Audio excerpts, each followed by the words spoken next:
Okay, so we are just going to be using the Tang Striptease Color Remover with 10 volume developer, the dedicated developer, on what's left of her black hair. Most of it is like, I used 4 different color removers at first, so the canvas isn't completely even or anything like that.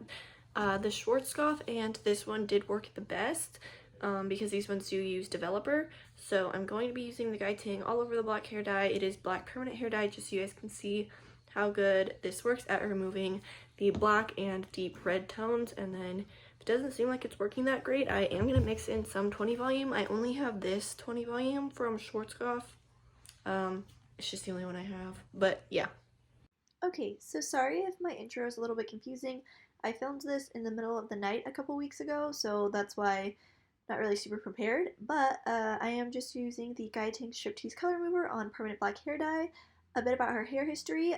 Right before filming this clip, I tested out 4 different hair color removers. I did film it. I was going to make that a video just to like testing 4 different things, see which one works best, but my file got corrupted, so that is gone. So I will make videos in the future with those other color removers, but I don't really count that as a color remover anyways. I didn't let them sit on that long, and it was only on like select pieces of hair. That's why some of these pieces are already a little bit more red, if that makes sense, because it already had like a little bit taken out, but it wasn't like an actual full color remover service, if that makes sense. And then the hair color that I am applying this remover on right now is 2 different black hair dyes. One of them is the Pulp Riot Faction 8 permanent black hair dye, and one of them is the Paul Mitchell permanent black hair dye. And you'll see in a future clip, you'll be able to see the difference on how well the color remover is removing those 2 different dyes. The end result that we're going for today is to have split dye pink and white hair. So she already has half of her hair white. It's just been white this whole time. And so we are just trying to get this black side to be able to go to pink, and I'm hoping it will work because, black, when you remove it, usually goes to like a red tone, so hopefully pink will be able to cover that up. And this color remover was really nice to work with. It had a really good consistency. It didn't feel like it was like too harsh of a chemical or anything like that. I don't think it did too much damage. It definitely did less damage than bleach would have done, and it removed a really good amount of color. You can see here in this clip coming up, I've taken out a lot of those black pigments, and some parts are even looking orange now, but a lot of it is looking at the very least red, so it did take a lot of the color out already just with this first process.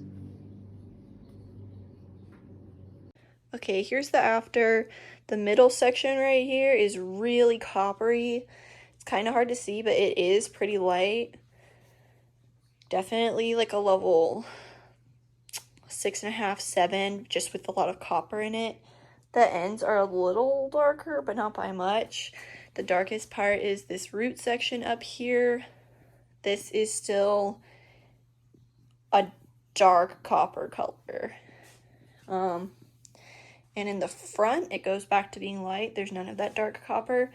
It's just this section right here has a lot of these dark copper pieces, but you can see here it gets a lot lighter. That's where you use the Paul Mitchell color remover. Yeah, so you can see right here, you see this line almost. Everything down here, that was all Pulp Riot permanent hair color called Faction 8. And then above this line, this was all Paul Mitchell black. And that's why they are lifting out differently, because the Paul Mitchell black permanent is much harder to remove than the Pulp Riot. Okay, so what Swift and I are doing now is we are just going to color remove her hair for technically a 3rd time, but really it's more like a 2nd time because the first one, it didn't really count. So we're going to be color removing her hair for like the 2.5 time. I am going to be putting her hair in foils this time, just to add extra heat. And I'm going to mix a 20 and a 10 just to make like a 15. So here is how her hair turned out after the foils. I didn't have the storage space to record that, but I just foiled her hair like normal. And this is how it looks now. She does have some damage on her ends. I'm just going to give her like a really quick trim. And then I am going to be trying the Color Oops color remover on her hair next, just to get this final orange parts out. But overall, I think that this color remover did a really great job and took all of the black and deep red tones out. So I think it worked really well.